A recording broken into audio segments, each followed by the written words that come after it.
ఏంటి అలా చూస్తున్నావు? ఇప్పుడేంటి, నువ్వు జీనియస్వి, ఇంటెలిజెంట్వి అని మేము మెచ్చుకోవాలి, అంతేనా?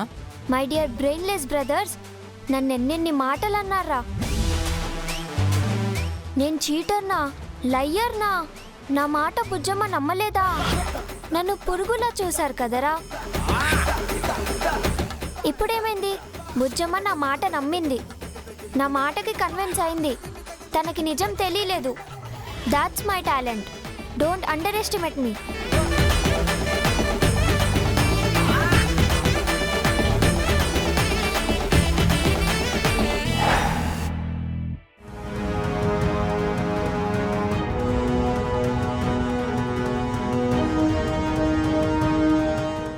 టైం బాగుంది, బాగీ టైం బాగాలేదు, కానీ నీకన్నీ భలే కలిసొస్తున్నాయి మనోహరి.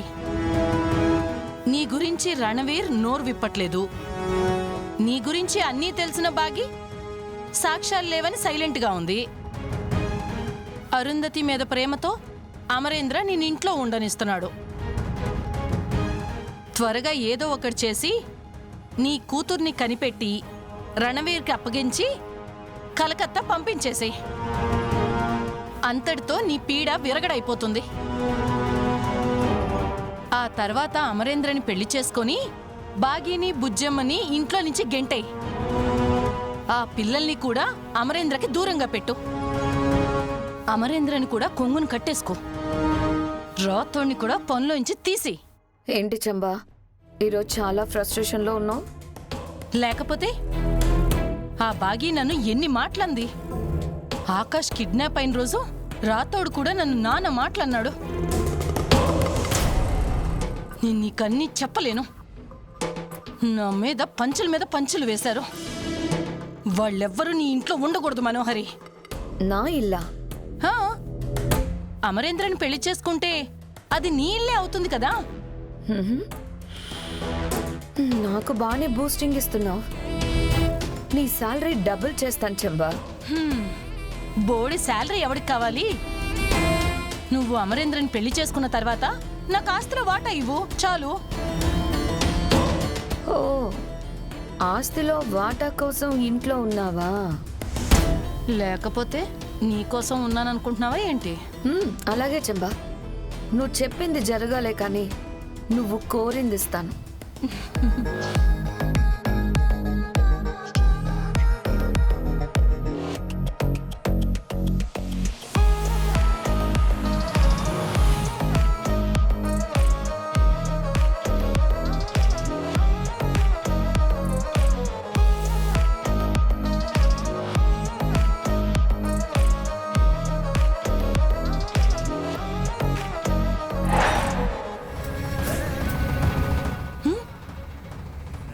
నా బ్యాగులు బయట ఉన్నాయేంటి? ఇంత పెద్ద ఇల్లుండగా నీ బ్యాగులు బయట ఎందుకు పెట్టుకున్నావు? ఏంటి కామెడీనా? ఎవరో నా లగేజ్ ని బయట పడేశారు. నేనే, అది నేనే.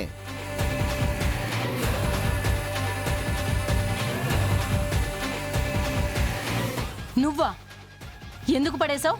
యాదమ్మా, ఇక్కడ నీ పని అయిపోయిందమ్మా. ఇక నువ్వు దయచేయమ్మా. ఏం మాట్లాడుతున్నావు రాథోడ్? యాదవ్ ఎందుకు వెళ్ళిపోవాలి? ఇక్కడెవరు పర్మనెంట్ కాదు మనోహర్ గారు. మధ్యలో వచ్చిన వారు మధ్యలోనే వెళ్ళిపోవాలి. పర్మనెంట్ అంటే ఏంటి అర్థం? ఇప్పుడు ఈ ఇల్లు అమరేంద్ర సార్ది కాబట్టి sir permanent. Missamma sir Mrs కాబట్టి మిస్సమ్మ పర్మనెంట్. పిల్లలు సారు పిల్లలు కాబట్టి పిల్లలు కూడా పర్మనెంటు. యాదమ్మ, నేను అంతెందుకు, మీరు కూడా టెంపరీగా వచ్చిన వాళ్లే కాబట్టి టైం వచ్చినప్పుడు వెళ్ళిపోవాల్సిందే. ఈరోజు యాదమ్మ, రేపు నేను మీరు లగేజ్ సర్దుకోవాల్సిందే. నోటికొచ్చినట్టు పిచ్చి పిచ్చిగా వాగకు రాతాడు. నువ్వు ఏ ఉద్దేశంతో అంటున్నావో నాకు తెలుసు. లోపలికి పద యాదమ్మ. నువ్వు నా మనిషివే. నిన్నెవరు అడ్డుకుంటారో నేను చూస్తాను, రా.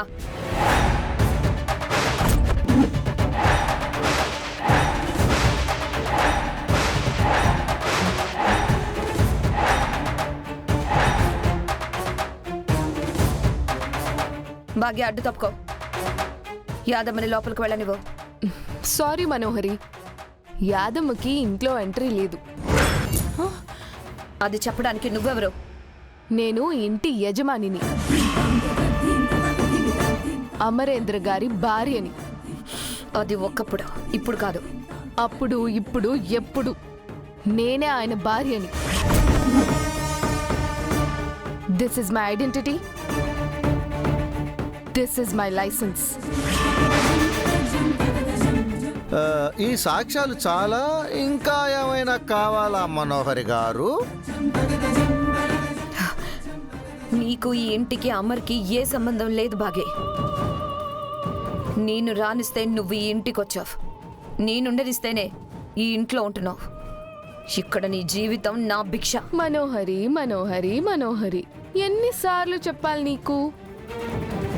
నువ్వు పిలిస్తే నేను రాలేదు, నేను రావాలనుకున్నాను కాబట్టి వచ్చాను.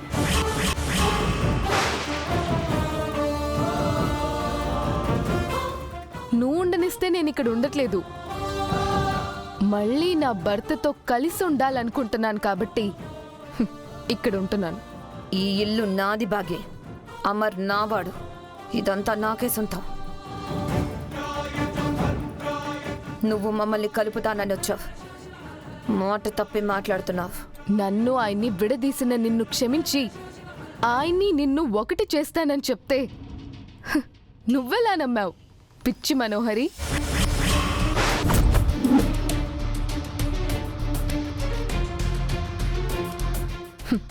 నువ్వు నన్ను ఎలా మోసం చేశావో నేను నిన్నలాగే వాడుకున్నాను.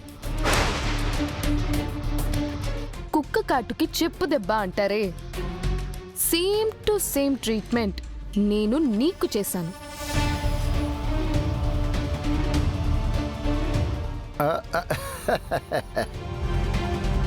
ఇక ఇల్లు నాది, ఆయన నా సొంతం అంటూ పిచ్చి పిచ్చి కలలు కనకు. రియాలిటీకి దగ్గరగా రా. ఈ ఇంట్లో నీకు చిన్న ఇటుక ముక్కు కూడా దొరకదు.